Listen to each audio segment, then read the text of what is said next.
Hello and welcome everyone to another episode of the Shaman Predictions. This time we're doing a Week 14 recap real quick. Thank you all for your support on the series so far, as well as on everything else that I've done. I really appreciate it, especially the college football Bowl Mania predictions have gone really well. And make sure if you like these NFL predictions, you might like those NCAA football predictions. So, without further ado, though, make sure you leave that thumbs up button with a click on that like button and leave a comment in the comment section down below. Let me know what you think of this week, as well as possible predictions for my next video tomorrow about week 15. So let's just go in and recap real fast. We're going to start with the Thursday night game between Atlanta and New Orleans. And then from there, we'll go with every other game that I've missed this week, getting them all wrong. Last week, not too bad, 12-4. This week, 9-7. Not so hot this week with my predictions, I gotta say. A little disappointed. But on the bright side, in the NFL has been so much more difficult to predict this season than previous years. It's been very close, and there's been a lot of big upsets this year, and I think that continued on to this week. But first, we got that Atlanta and New Orleans game. Well, let's just take a look real quick at what I said last week. Losses. If the Saints want to win, they have to be able to hold the Falcons to 20 or less points in this game, and I think they're going to be able to get it done. I think the New Orleans Saints win this game by a touchdown, and I think that they're going to win this game 27-20. I was so sure New Orleans was going to win, but here's the thing. I mean, I might not have got the prediction completely correct, but the score I said was going to be 27-20, and while that would have been a little bit off, the Saints did hold the Falcons to 20 points. Exactly 20. And if Drew Brees had completed that pass and the outside linebacker didn't just jump 12 feet in the air and get an interception, my prediction probably would have come very close to being true. At least I would have got the winner right. I mean,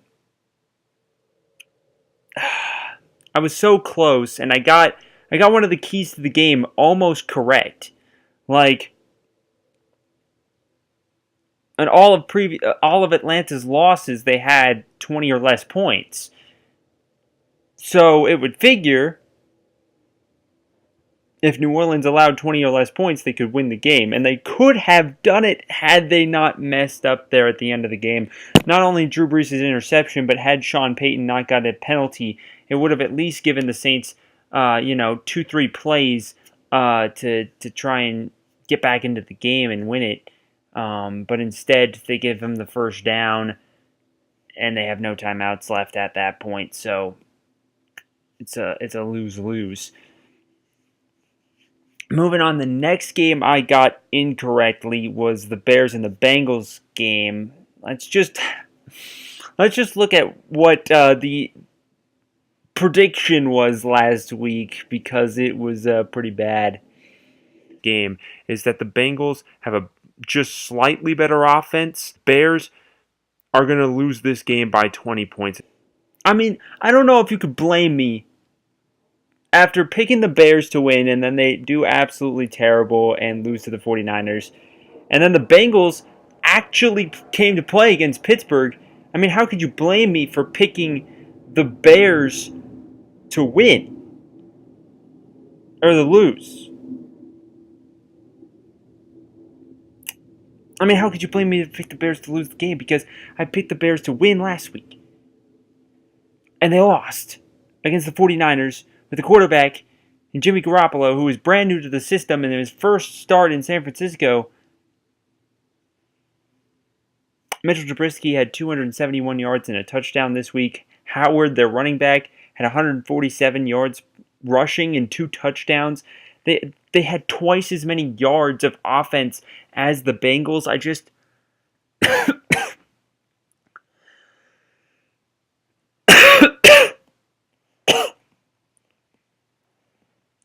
what I did wrong. I don't know what how the Bengals can turn on a dime like that and go from being a competitor against the number one overall team in the AFC to dying. It just doesn't make any sense to me. I don't know how. You have A.J. Green. You have Andy Dalton, who's not a bad quarterback by any means. You have a solid offensive. You have so many good offensive players, and yet you are now that the Bears destroyed you, you are now the worst offense in the entire league. How does Andy Dalton and A.J. Green have the worst offense in the entire league? I just don't understand that. And I honestly think it has to do something with the coaching. It's got to be. There's got to be something that went on in the coaching staff that made this team, this really good offensive team, suck. I don't understand. I don't understand how that can happen. And man, that's gotta kill the momentum of the Cincinnati Bengals, because I mean, what are you gonna do? Well, the next one we got is the Packers surviving the Browns. Y'all might have thought I was crazy for a minute picking the Browns to win a football game, but they didn't play until the fourth quarter. Then they died, and they became the Browns again. I think for 3 quarters they forgot they were the Browns, and I was really praying that my prediction would come true and that the Browns would stun the world and beat the Packers, and Brent Hundley is going to have to throw the football if they want to win this game. And I have not seen Brent Hundley throw the ball well, with accuracy, or accurately. I know I just said that, but that's huge. And I think against a very tough run defense in the Browns, they're not going to be able to run the football very often. And I think the Browns are going to win this game by 7 and take their first win of the season right here. Brett Hundley had 265 yards passing and 3 touchdowns. He did have to throw the ball. Williams only had 49 yards rushing on the day. The Browns continued with that top-tier rush defense, and their defense played terrific. How their offense played terrific for almost a full game's worth. And then in overtime, they just died too. I mean, they're the Browns. I don't know. I don't know what else to say about that. You know, the turnover in overtime loses the Browns the football game, and it's just so rough, you know, because the Browns had it in their grasp. And honestly, you look at the remaining schedule, they have against the Ravens and the Steelers in the next week and in the final week of the season. And then between those, they have the Bears, who normally I'd be like, they have a shot to win, and then they go off and they destroy the Bengals 33-7, and I'm like, do they? I mean, maybe, I'm not sure. Still not 100% sure on that, but how like Deshaun Kaiser, my boy out of Notre Dame, just trucks the ball up there and doesn't expect it to get intercepted, maybe? I mean, unless he did. Maybe he was purposely throwing the game. Maybe the Browns were like, all right, now that we know we can play football, we still need that first pick in the draft, so just throw the game to the other team. I mean, honestly, I wouldn't even be surprised. I wouldn't even be surprised if the coach was just like, yo, I want the 0-16 parade. Literally throw the game away. And frick, man. I don't know. I don't know what it was. Deshaun Kaiser wasn't even playing that bad until the overtime, and on that play, you just can't get any worse than just throwing the ball up blindly. Like, that's a play you'd expect out of a high schooler, and this dude does it in the NFL like it's nothing. I don't know. I don't know what else to say. I mean, the Browns are probably going to have a new starting quarterback next year. I'm not really sold on it yet, because you want some stability, just like how they're keeping Hugh Jackson, which I don't disagree with, but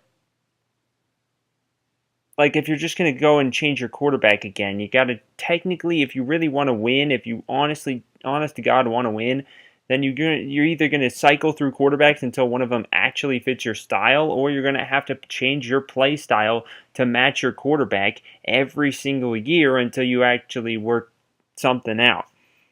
I just don't know. Well, anyway, the next game, we got the Denver Broncos annihilating the hell out of the Jets, and for whatever reason, I thought that the Jets against the Chiefs was actually what the Jets were looking like, and obviously that was a horrible mistake to think that the Jets could actually play football for more than 1 week at a time. Wow. Let's just run through real quick my incompetence. And I think that the Jets, they'll take their, 2-3 interceptions that they're almost guaranteed with this guy, and they're going to win this game by 2 touchdowns. I think, they're going to have a +2 in the turnover battle, and those 2 touchdowns, those 2 interceptions are going to lead to touchdowns, which the Jets are just going to, win the football game over the Broncos in Denver. And clearly, Josh McCown sure is on IR, but the New York Jets had 100 yards of offense in general. 100 yards of offense. Trevor Siemian, the guy that I was bashing on last week, had 200 yards passing. That's twice as many yards passing as the Jets had offense.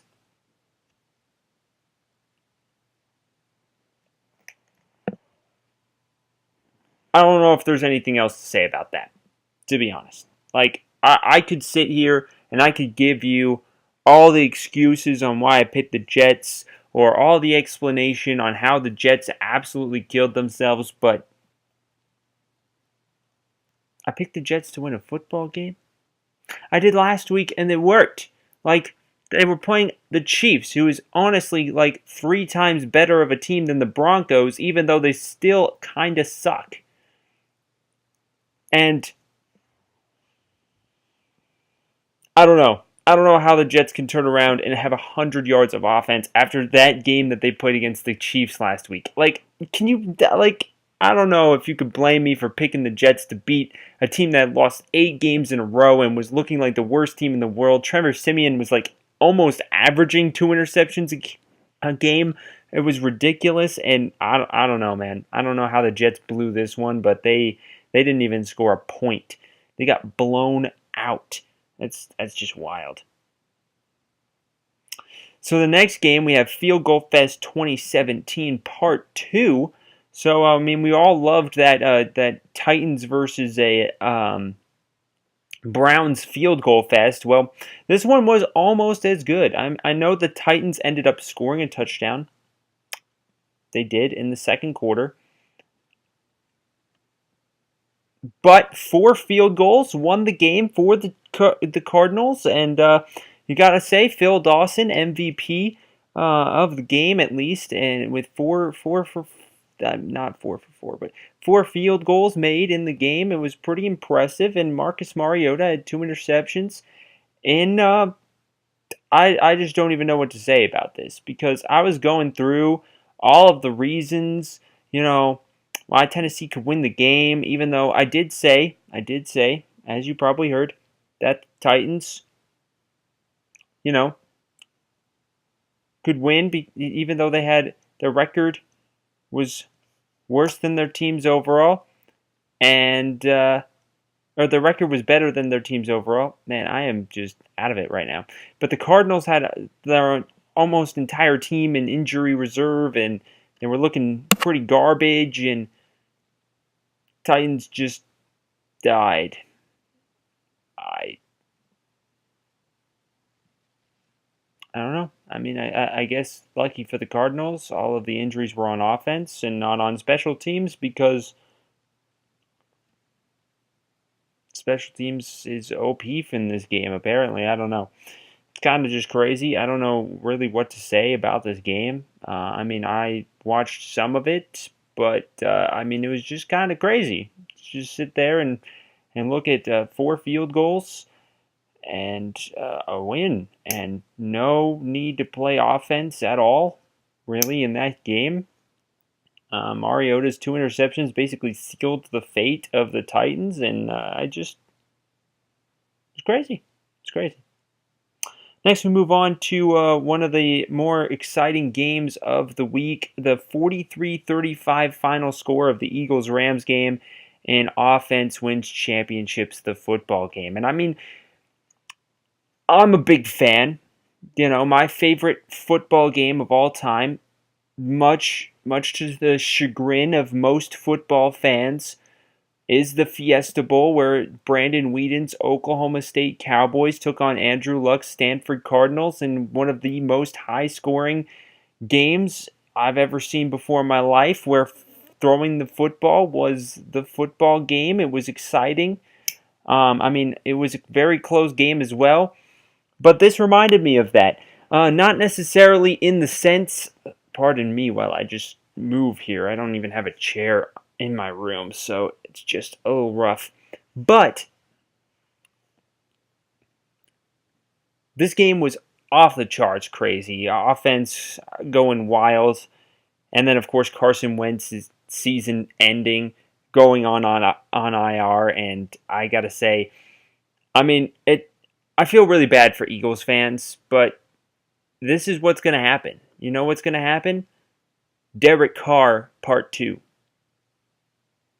I like Carson Wentz. He was on my favorite FCS football team, the North Dakota State Bison. He won, 4 championships there. Not all of them as the starter, but lots and lots of games there. And my problem is that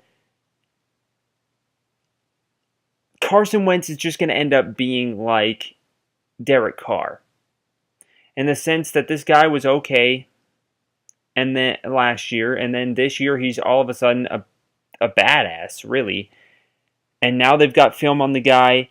He goes out on IR, tears his ACL, and it's Derek Carr Part 2. It's all over again. It's going to be the same thing. I mean, I'd be honestly surprised if Carson Wentz didn't come back and become Derek Carr 2.0, because that's just what it seems like is going to happen. And I think that the Eagles might just stick with him, just like Derek Carr is going to be forced on the Raiders for God knows how long. And it's just going to be over for them. Todd Gurley had 96 yards rushing and 2 touchdowns.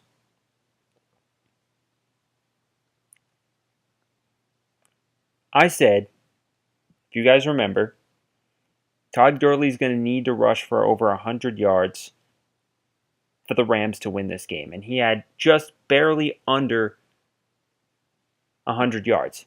Just like the Rams just barely lost this game. I know what the score says. I know it's by 8 points, but it's by a lot less than that. But you get what I mean. So, pretty impressive, a really exciting game to say the least, but unfortunately I got my prediction wrong. I mean, Nick Foles is probably the best backup quarterback, of all time. So, perhaps the Eagles do have a chance. I mean, it's not like you have Connor Cook back there at quarterback like some other teams might have. So, I mean, it could be a worse situation for you. And then the final 7th game that I got wrong, let's just look at my grand statement at the very end of last week's episode. And I think the Patriots win by 28. There's not much to really say about this game other than that the Patriots are probably going to destroy the Miami Dolphins in South Beach. So Tom Brady got outplayed by Jay Cutler in this game, and I mean, I feel a little rough, considering that I had the Patriots winning this game by 28 and then they lose by 7. But what's difficult for me is that one of these games... Oh, shit. One of these games was going to be a Patriots loss to a division rival. It was just going to happen. because it's so difficult in today's day and age to go undefeated against your entire division, all six games going unbeaten in them. It's just so difficult for every team to be able to win 6 straight conference game or division games. And it just doesn't happen very much. I got to say, Tom Brady had 233 yards passing. The team had 248 total yards. That's I think their best running performance was 17 yards. That's pretty rough. Like the Patriots, if you look at the games that they've been successful in this season, which there are a lot of them, they've been able to at least run the football somewhat. They need to take the pressure off Tom Brady, and they weren't able to run the ball today. I know what a lot of people say about how Tom Brady got outplayed by Jay Cutler. I just said it hell just a moment ago. And the reason that is because the Dolphins' defense was able to stop the run. And I know that sounds crazy, but 17 yards rushing was their best rushing performance of the day. In all of their previous games, if you look, they were able to run the ball pretty effectively. They were able to at least get the pressure off Tom Brady when he needed it, instead of forcing Tom Brady to be the entire offense. That's what's going to eventually kill the Seahawks. I know it's super badass that Russell Wilson, has all of 82% of the team's offense. But one of these days, it's going to become too much, and they're going to have to be able to lay the pressure off by running the football or doing anything else. And it's just not going to happen because the rest of their team just isn't good enough to step up to the level that Russell Wilson's at currently.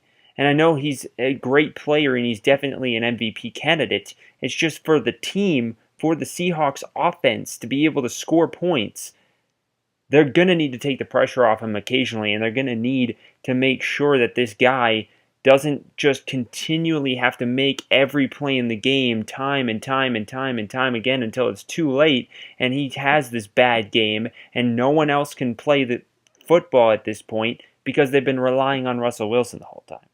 And the same thing happened in this game with Tom Brady, is that Tom Brady couldn't run the football. He couldn't take any pressure off of him because every single time he runs the football, he gets stopped for almost no gain. And all of a sudden, you're stuck in these 2nd and 10, 3rd and 10 situations where you have to throw the football in order to try and get out of it. And then Tom Brady, no matter how good you are, you'll throw an interception if you have an unlimited amount of attempts. And the same thing happens here. He has a lot of attempts. He has 2 interceptions. But, these things happen. I'm sure for a lot of Patriots fans, they know that they'd much rather have their loss happen now than in the playoffs. Or again next week against the Steelers.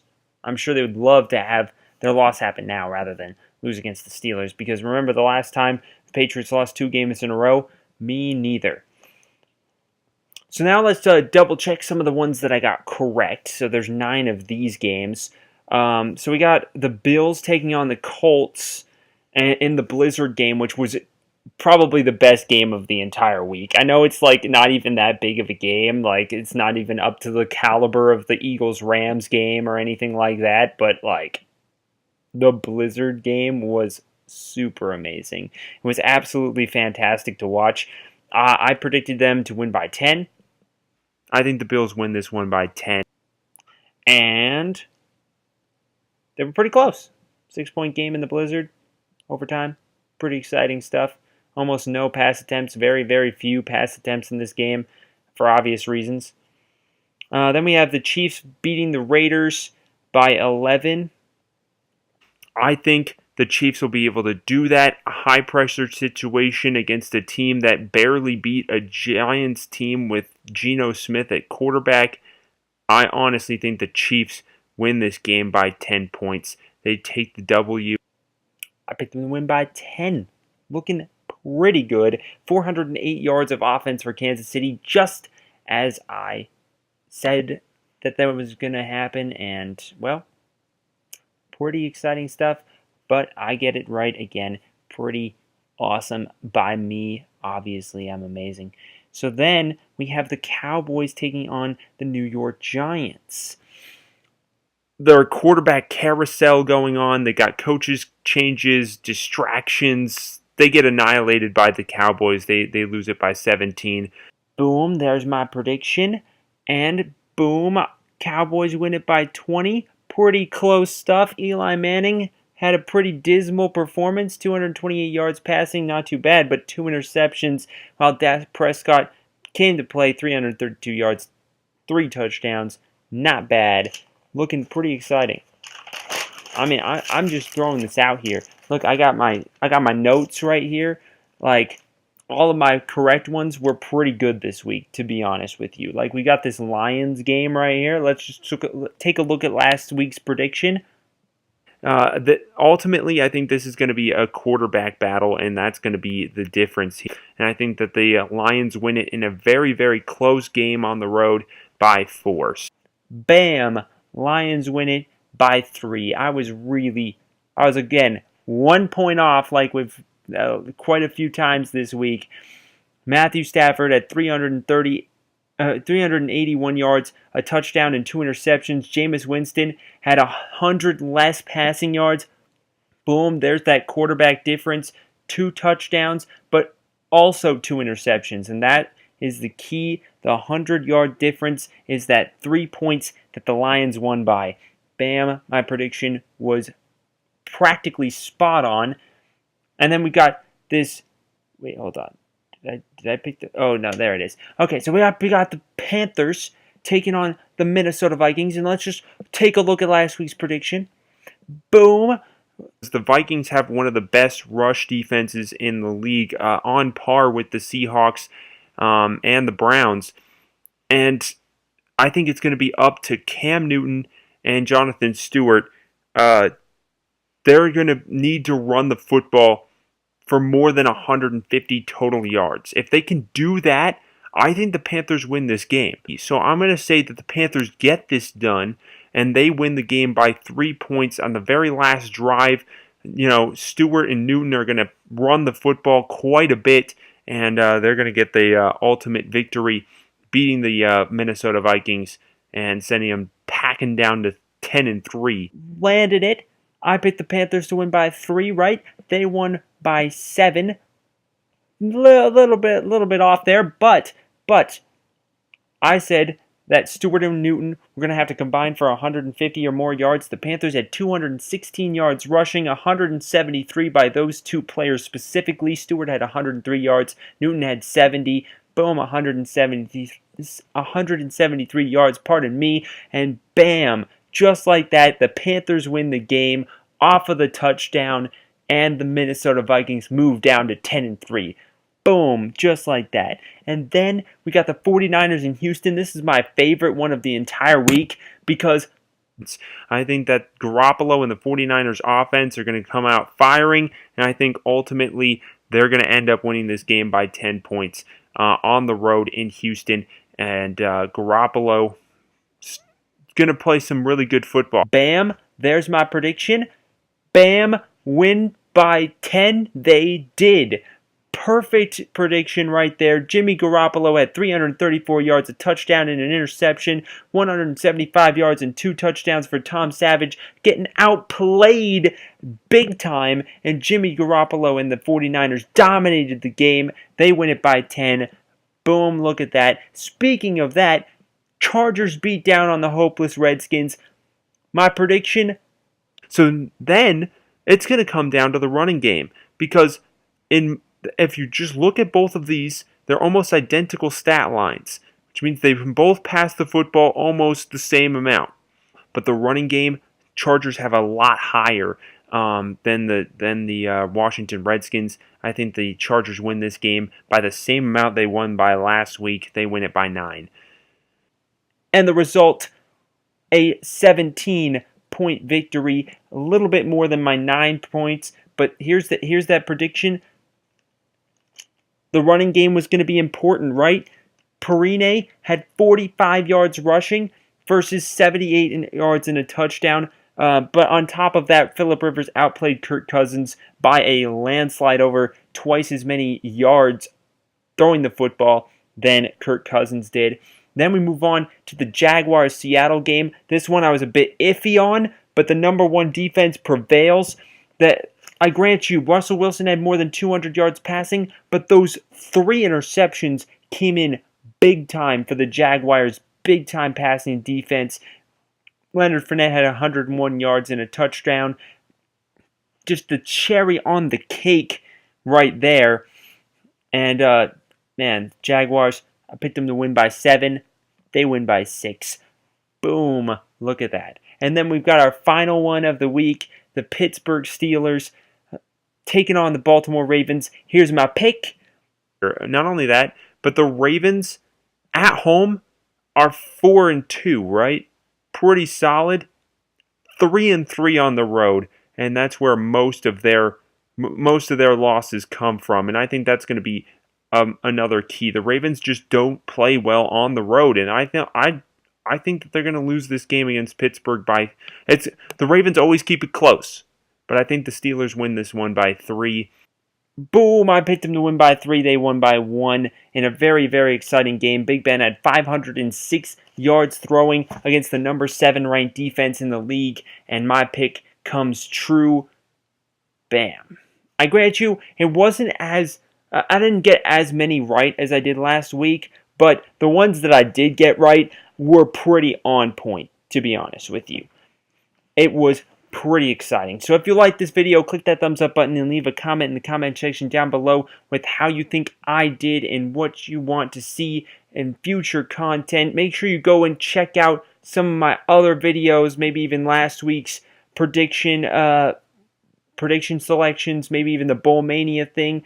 Maybe you can check out my Madden all-time teams, where the all-time greatest teams of all the entire NFL play against each other week in and week out. Let me know in the comment section of those videos which games you want to see. Maybe you want to see, Big Ben and the all-time Steelers football team with Jack Ham and, the best of all time take on, the all-time New England Patriots, just like they will be playing this weekend.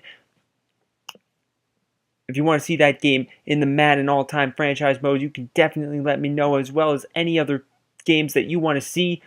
And thank you all for watching this video. I really appreciate it. Your support is amazing, especially if you continue to show it. And I'm really thankful. And that's going to be the end of the video. So I'm really pumped for the next video, and I hope you guys are too.